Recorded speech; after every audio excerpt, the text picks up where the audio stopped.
श्री पुंडलिक विजयते अध्याय 11. ओम नमो पुंडलिकाय नमो. ओम नमो सद्गुरुआय नमो. नमो नमो श्री माऊली माये करुणा करे. जय जय पुंडलिक माऊली. भक्त कृपेची तू सावली. भक्त प्रेमे पानावली. तू प्रेमरूपे. तू प्रेमाची प्रेमळ मूस. प्रेम सुखाची आनंद रास. तुझ पाहता वाटे जीवास विश्राम बहु. तुझ जवळी बैसता चिंता न वाटती सर्वदा. जीवास वाटली विश्रामता घोर या संसारात. तव शब्द अमृताचे ऐकावे वाटते साचे. मधुरवाणी मधुरपकाचे जणू श्रवणले तुषार. अमृत रूप तुझे जीवन जणू जगाचे संजीवन. अक्षय शाश्वत भरपूर्ण सत्य स्वरूप तू. तुझ्या स्वरूपात ध्यान करता मन मुरे न उरे महान.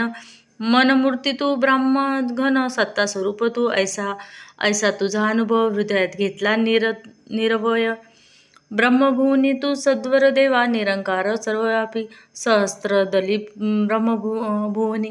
निराकार भरला सघनी. दृष्टादृश्य दर्शनातील नयन तू. अपरोक्ष आत्मानुभव देई श्री सद्गुरु पुंडलिक देव. त्यांच्या कृपेचा अक्षय भाव अमृत रूप झाला की. श्री सद्गुरु पुंडलिकाची अपंपार कृपा झाली पा मजवर. म्हणून स्वयंकथा स्वयंप्रभूवर लिहून घेई मम हस्ते. मम अंतकरणी श्री सद्गुरु ज्ञानरूपी स्फुरण सुचारू. पुढे भाव विचार आकारू शब्दरूपी ब्रह्मा. चला आता कथा विस्तार आरंभ करू जो भवतारू.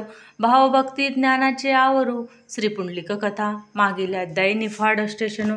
श्री सद्गुरु उतरले तत्वर. मंडळी आश्चर्य करी त्यावर. म्हणती काय योजना ही. निफाड स्टेशनवर उतरले. गाव रस्त्याने लागले. पुढे अमराईत पातले. थांबले तेथे विश्रांतीस्थळ.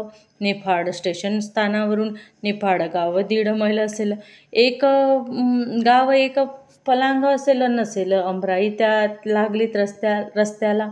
त्या अमराईच्या शेतात श्री बाबा बसले निवांत. दुपारी 12ची वेळ होत. श्रुता लागली मंडळींना. श्री बाबा बोलले मंडळीस.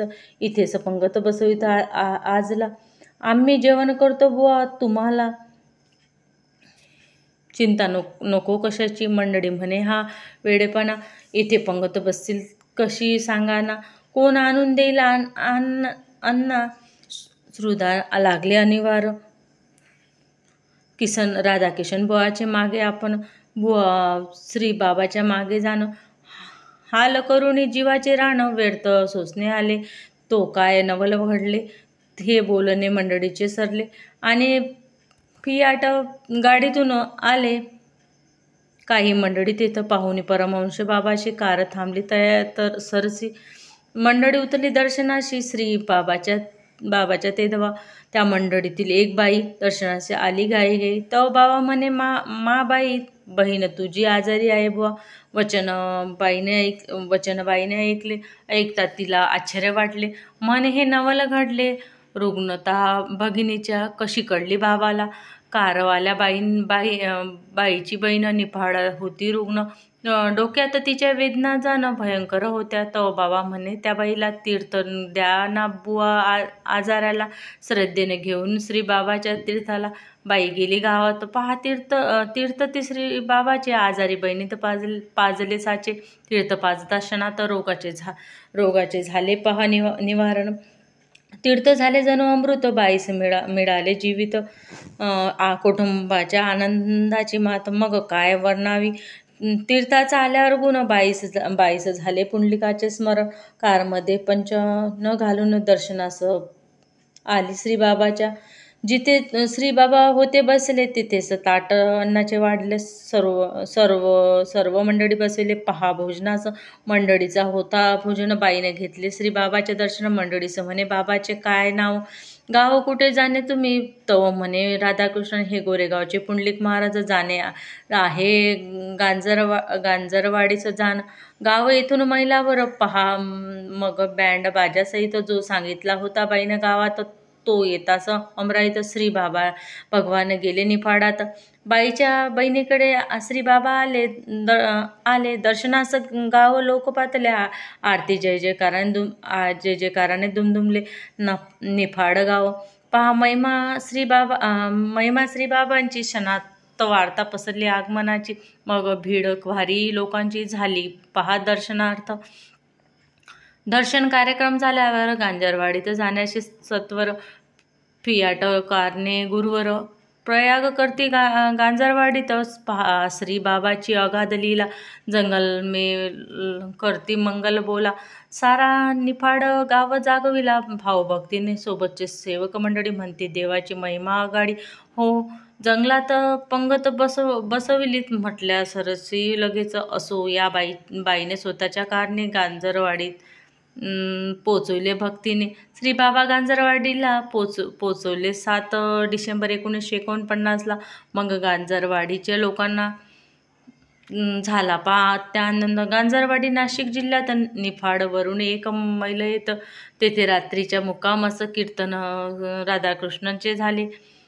त्याच गांजरवाडी गावात सायंकाळी समायास राधाकृष्ण म्हणे श्री बाबास स्फूर्ती या अभंग रचण्याची. संत तुकारामासारखी अभंग रचना करण्यास स्फूर्ती द्यावी चेतना. तवभाव म्हणे अनंत पुण्यगंगा म्हणजे त्यासाठी तरी तुझं देतो आज्ञा. एक अभंग रचण्याची प्रज्ञा स्फूर्तीची संज्ञा. तू करतो जागृत मग पहा काय चमत्कार. बुवाने अभंग रचला सुंदर श्री पुंडलिक बाबाच्या अवतारावर. काव्य केले एक त्यांनी पहा अशिक्षित अडाणी राधाकृष्ण. त्यांना काव्य रचले अर्थपूर्ण अभंग. एक परी ते परिपूर्ण करतील तिथे अभंग. जगतारावया अवतार घेशी आशीर्वाद देशी भक्तजना. संत 1932 सालास आले भगवंत अवताराशी. पुंडलिकाचा पिता खंडूजी हे नाव. भावार्थाने देव बाळ झाला. सत्यभाग्यवती मंजुळा ही बाई. तिच्या पोटी घेई पुंडलिक. धरला अवतार काटे पुन्हा तिरी. गोरेगावे नगरी जन्म झाला. चैत्र शुद्ध पंचमी रोहिणी नक्षत्र. वंश हा पवित्र धनगराचा. राधाकृष्ण म्हणे ओळखला देव. पुंडलिक नाम अवताराचे. वरील अभंग लिहिल्यावरी काव्यस्फूर्ती मावळली तत्वर. बुवा प्रयत्न करेस भाराभर.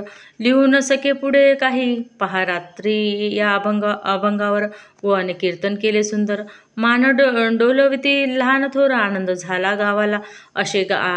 असो आता गांजरवाडी गाव सोडले. मग तारुखेड्यात गेले. 8 डिसेंबर 1949 बुधवारी पातले तारखेड याच हे गाव. गोदा नदी तटावर. गावाशेजारी मग्न व्यवस्थेश्वर मंदिर. त्या गावी ढीवर कन्ये बरोबर हिंडले भगवान गावभरी. लोक बाबाची वंदना करती. श्री बाबा त्यांना आशीर्वाद देती. चैतन्यनाथ चैतन्य जगवती. साऱ्या गावात रात्री बुवाचे झाले कीर्तन. निरूपण केले श्री बाबाचे जीवन. हे जगाचे जगजीवन. चैतन्यनाथ श्री सद्गुरू. सकाळी दाताडीची गाडी आली. श्री बाबा सवे मंडळी तिथे गेली. 9 डिसेंबर 1949 त्या 49ला पातळीत दिल्या वचनाप्रमाणे श्री बाबांनी दिले होते वचन. श्री दाताडीस 9 तारखेस जाऊ आपण. राधाकृष्ण बुवाला आठवण झाली या प्रभू शब्दामुळे आचरण. दिल्या वचन मानुनी प्रमाण. श्री बाबा दाताडीस आले जाण. चमत्कार वाटे बुवाला. दाताडी गाव नाशिक जिल्ह्यात. देव नदी काठी सिन्नर तालुक्यात. भक्त भोडे भाविक राहत ग्रामीया. श्री बाबाचे होता आगमन. जणू वसंत आला बहरून. ग्राम लोकांची मने भरून आली भक्तिभावाने. या गावात राधाकृष्ण बुवाने 3 रात्री केले कीर्तन केले निरूपण स्वयंरचित अभंगावरी. पहा एक गोष्ट राहिली जी पाहिजे होती सांगितली. श्री बाबांनी सर्व साक्षी वृत्ती भरली समजण्यात. तारुखेड्यापर्यंत दाताडी गावात येत होती मंडळी पंडित. श्री बाबा राधाकृष्ण समवेत जाई नामे कीर्तनकार बाई. तव बाबा म्हणे राधाकृष्ण बुवास. बुवा ताट वाढले तुम्हास. त्यात जाई नोटा व नोटावं पुंडलिक बाबाचं नेमिले पदार्थ तो निवडा. तो बुवा म्हणे देवा, मज द्या घ्या तुमची शेव, मज पामराशी नको अन्य गोवा, तुम्हा वाचून सर्व साक्षी देव राहणा, ऐसा अनुभव देऊनी भक्तजना. पापवृत्तीचे मोडे संकल्पना श्री सद्गुरु पुंडलिक देव, पहा प्रभूची प्रभुसत्ता अगम्य असे सर्वदा, सर्व साक्षी सर्व ज्ञाता जाणता एक. पहा या दाताडी गावात व्याली कुत्री होती राहत, अतिद्वाड आणि तांबट चावा घेण्या उद्ध्वस्त असे. एके दिवशी बाबा म्हणे बुवाला, आम्हाला कुत्रीचे पिल्ले द्या गरीबाला. तव राधाकृष्ण जाई ते आणायला कुत्रीजवळ. कुत्रीनं पाहून व्याघ्र रूपाला बुवा घाबरून मागे सरला, अंगाला घामही फुटला. दरून गावकरी लोक म्हणे बुवाला, बुवा हात नोका लावू पिल्लांना, कुत्री अतिद्वाड ती हाताला चाव घेईल खास. परी ते बाबाचे सारखे वचन, आम्हाला कुत्र्याचे पिल्ल आणून द्या. मग बुवाचे हिंमत करून डोळे मिटून काढिले पिल्लू. तव कुत्री गरीब झाली. शेपटी हलवीत पिलाजवळ आली. श्री बाबाच्या आज्ञेने ते वेळी झाली ती अति गरीब. मग लोक आश्चर्य करती, म्हणती ही नवलाची गती. चावरी द्वाड कुत्री गरीब झाली कैसी, पहा गुरु आज्ञे करून कर्म करता जाण. बाधू न सके न की बंधन होई सुखरूप ते. मग ते पिल्लू कुत्रीचे श्री बाबाजवळ ती आणले साचे. बाबा म्हणे आम्हाला कुत्रीचे भोग लागते बुवा. बाबा म्हणे आमच्या आज्ञे करून तुम्ही करता का आचरण, हीच परीक्षा घेतली जाणं तुमची बुवा. मग पहा श्री बाबांनी सांगितले, नेऊन ठेवी कुत्रीचे पिल्ले. कुत्रीजवळचे जसे पाहिले होते तसेच श्री सद्गुरूचे आज्ञापर्यंत तेच मोठे व्रतचरण. गुरु आज्ञे पालण्याचे दुःख हरण सहज होते सहजची खात्री झाली बुवाची. गुरु आज्ञा समर्थसाची, आज्ञा पालनाची कली काळाची भीती न उरे सर्वता. कच्चे तोडे मास्तर दाताडीचे भक्त भाविक मनाचे, त्याचे केल्या संकल्पाचे स्मरण दिले श्री बाबांनी. श्री बाबा गेले त्याच्या घरी, म्हणे पेटी उघडा हो झटकरी. पेटी म्हणताच स्मरण करी संकल्पाचे मास्तर. पेटीतून पैसे काढले 25, अर्पण केले श्री बाबास. पूर्ण करून संकल्पास वंदन बाबा करी. म्हणे योगी मूर्ती पाहिलंय, ऐशी मूर्ती जगी नाही कोणास, कोणाच्या वंशी पाही. रूप केले प्रगट हे अभिमान दासाचे. भजन मास्तर गुणगुणे मनोमन. मग सेवेसाठी निरभिमान होऊन धावे वाऱ्या परी. अभिमानस दास नावाचा कवी होता पा गोरेगावी. त्याने कवी रचना तोही केली होती बाबावर. अभंग पोवडे पाडणा, काव्यरचना केली नाना. शिक्षणाचा गंध नसता जाणा श्री बाबाच्या कृपेने. पहा राधाकृष्ण बुवाने दाताडीचं विशेष हिशोब पैशाचा केला खास. तेव्हा 350 जाऊन खर्चास उरले रुपये 3.5. पहा निघता मूर्तीच्या पूर्ववरून बुवाजवळ रुपये होते 3.5. तितकेच उरले खर्च होऊन बुवाजवळ दाताडीला. मूर्त्यापुढे दाताडीपर्यंत 350 रुपये जमले. प्रवासात खर्च आम्हीच करतो या शब्दाची मात आठवली बुवास. पहा देवाची अजब करणी, मानवाचे न ये ध्यानी. प्रचितीस आल्यावर म्हणे धन्य ईश्वर पुरुष. राधाकृष्ण म्हणे दाताडीस, देवा पैसे संपले आता कसं, पैसे मिळाले पाहिजे तर कोंडळगावाचं. तव बाबा म्हणे आहे कंट्रोल बुवा. दिनांक 12 डिसेंबर 1950 सोमवार बाबा आले कोंडगावा गावास. बुवाचे कीर्तन झाले रात्रीला. पैसा नाही आला एकच श्री बाबाचे सत्यवचन. शब्दाप्रमाणे घडून प्रचित येई अनुमान. काही असो ना श्री बाबा ईश्वरी पुरुष. तयाच्याकडे भूत भविष्य तयाच्या सत्य संकल्पनात आधार सत्याचा. ईश्वरी पुरुष सत्य स्वरूप, सत्य अनंत अविनाशी अनुप. त्याची चेतना अनंत रूप, साक्षी ब्रह्मांडाची. ईश्वराहम अनुभव त्याचा, मानवरूपे ईश्वरी जीवनाचा, सतचिंता आनंदाचा प्रत्यक्ष अनुभव, कोंडल गावाच्या दर्शनाची अपार भीड झाली साची, जो तो म्हणे भगवंताची मोक्ष मूर्ती पुंडलिक 13 डिसेंबर 1949 मंगळवारी बाबा आले सिन्नर शहरी. तेथे भगवंताच्या दाजेच्या घरी झाला त्याचा मुक्काम. 14 डिसेंबर 1949 बुधवारी बाबा नाशिकला आले दुपारी. गाडगे महाराज धर्मशाळेवरी केला पहा मुक्काम. इकडे अन्याजी मुंडे खंडू नाना जे निघाले होते नाशिकला येण्या. 10 डिसेंबर 1950 ते पहा उतरले गाडगे बाबा धर्मशाळेत. संत गाडगे बाबाची व त्यांची गाठ पडली सेवेची. खंडू नानाने हकीकत मगसाची निवेदली गाडगे बाबास. गाडगे बाबा म्हणे खंडू नानास, तुमचा मुलगा राधाकृष्णाने नेला, मग चिंता तुम्ही कशाला करता निरर्थक. अहो तो राधाकृष्ण पुंडलिकास माने देवाप्रमाणे, त्याची श्रद्धा अति गहन आहे तुमच्या मुलावरी. त्या बुवाने पुंडलिकास नेले असेल दाताडीला. तुम्ही आता परवाला निघा पहा दाताळीस. दिनांक 14 डिसेंबर 1949 खंडू नाना मुळे निघाले दाताळीला.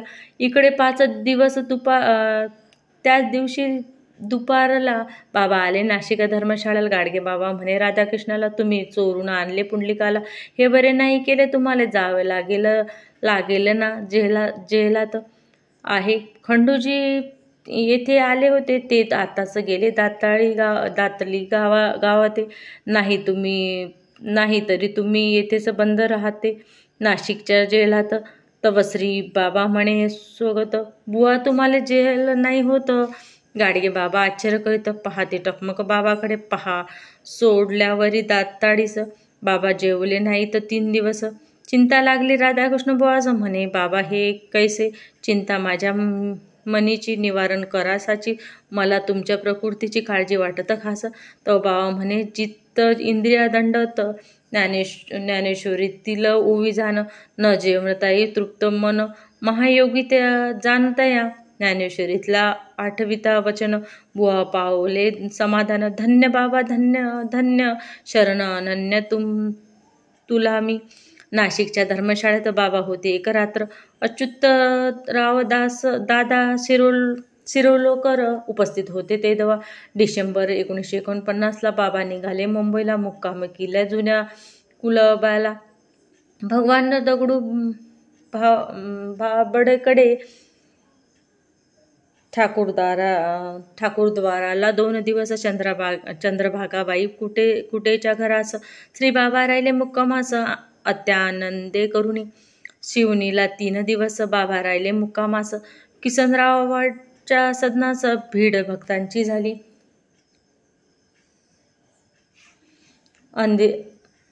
अंधेरीला परशुराम दराडे मुक्कामास झाला त्यांच्याकडे. दादरला भगवंत ठाकरेकडे मुक्काम 1 दिवसात झाला. हजारो भक्तांना श्रीदर्शनाचा लाभ मुंबईकरांना झाला असाच.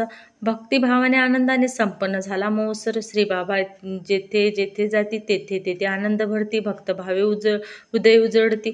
लाखो भक्तांची श्री बाबा ज्ञानभक्तीच्या अनंत ज्योती, अनंत भक्ताच्या हृदय उजळती. काही मुक्तीचा मार्ग शोधती. श्री सद्गुरु प्रकाशित. संसारी असंख्य पंडित, दुःखी कष्टी अज्ञानग्रस्त, तयाची दुःखे निवारती. श्री गुरु पहा चालले. चैतन्यपूर्ण वातावरण निर्माण होई बाबाच्या आगमनानं. उत्साहाला येई उधाण. श्री गुरु वास्तव्याने. इकडे 12 डिसेंबर 1950 श्री खंडूनाना गेले दाताळीला. तेथे कळले त्यांना मुंबईला श्री बाबा गेले वाहून. मुंबईचे होऊन काही पत्ते खंडूनाना आले मुंबईत.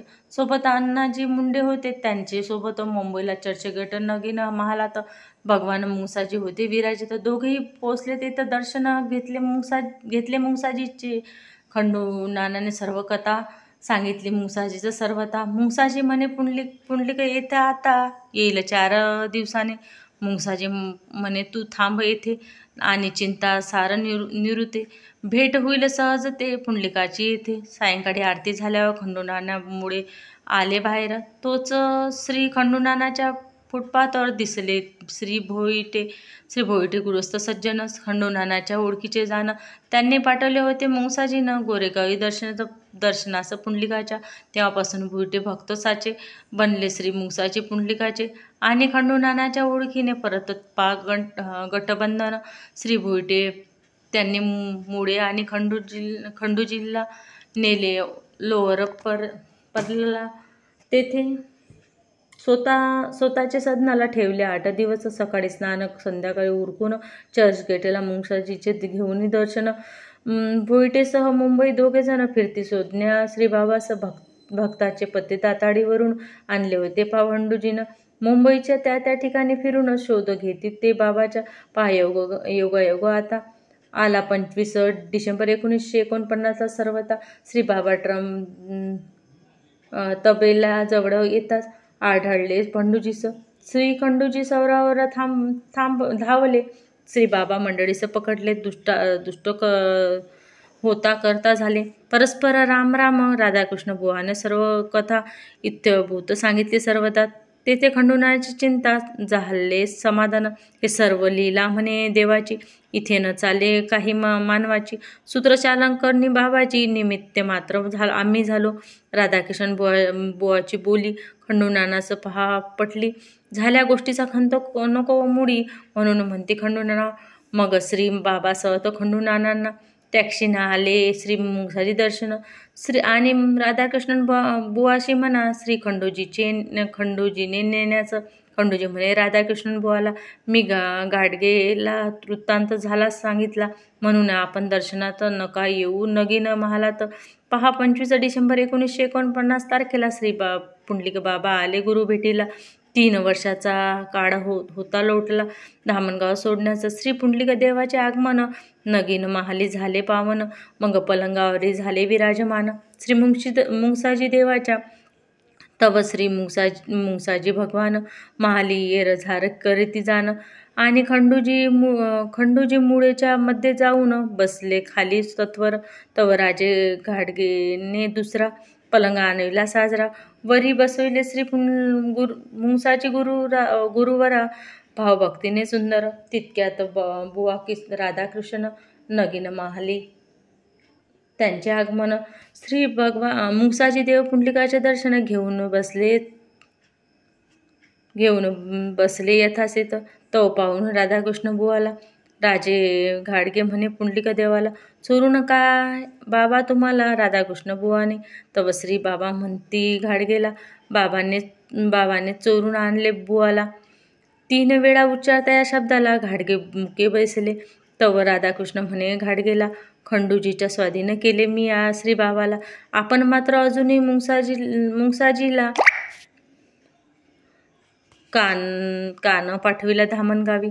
घाडगे, आपण किती पक्के चोर. मुंगसाजीचे आणले वराडा बाहेर.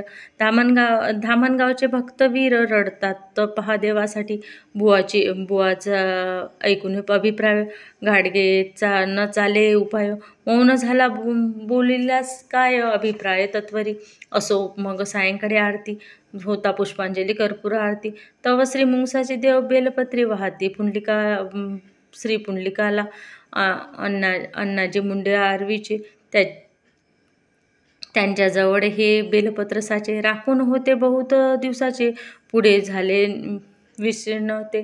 पुढे 27 डिसेंबर 1949 मुंगसाजी बोलले राजे घाडगेला, आपुल्या घरी आल्या पाहुण्यांचा पाहुणचार केलाच पाहिजे. दुसऱ्या दिवशी 27 डिसेंबर 1949 अवभूत स्नान घातले दोन्ही संतांना. मंगलवाद्य वाजती त्या समाला. जय जयकार करते भक्तजन. स्नान झाल्या दोन्ही संतांचे. दुशाले झगे चढविले साचे. यथा सांग महापूजेचे संपन्न झाले विधान. पहा मग श्री पुंडलिक बाबा बोलले, मा बाई मले पागोटे नाही बांधले. राजा घाडगेच्या आईला बोलिले ऐसे वचन. मग श्री मुंगसाजीने आपला दुशाला टोंग्यावरी पहा गुंडाळला, फेटा करून तो बांधिला. श्री पुंडलिक देवाचं पूर्ण सद्गुरु कृपाचिन्ह प्रगट हो देव झाले प्रसन्न. भक्त म्हणी धन्य धन्य अनन्य झाला सोहळा. श्री मुंगसाजी पुंडलिकाचे जय जयकारात नगीन महाल गेला भरून. संत दोन दिसती देहान परी स्वरूपे एकाची ते नाम आणि रूपे दोन. चित्त सत्ता एकाची जाण त्याच चित्त शक्तीचे रूप दोन. देव पुंडलिक मुंगसाजी पहा श्री पुंडलिक मुंगसाजी असे दोन डोळस हारिशे. परस्पर पाहता कैसे मुकले भेदा परिव्यवहारी भूमिकेत. गुरु शिष्य रूपाने दैत्य अधिकार कर्तव्य क्षेत्रात परिसीमा प्रगटली. असो आता मुंगसाजी माऊली विश्रांती करेल मुंबई नगीन महाली. आणि श्री सद्गुरु पुंडलिक सावली करीन जगताला ओझे जगउद्धारक दैवी कार्याचे डोईवर घेऊन साचे. श्री सद्गुरु पुंडलिक जगत कार्याचे करतील संचालन. आता सर्व हटपून सोडा श्री सद्गुरु पुंडलिक येती गोरेगावला. या पुढील कथा वृत्तांत आगडा 12व्या अध्यायात पूर्ण. इथं श्री पुंडलिक बाबा जीवन दर्शन पुंडलिकानुसार बाबा धांडे निमित्त करून श्री सद्गुरु पुंडलिक बाबा घेती लिहून. एकोदशाय गोड हा. श्री सद्गुरु पुंडलिका अर्पणमस्तु. ओम शांती शांती शांती.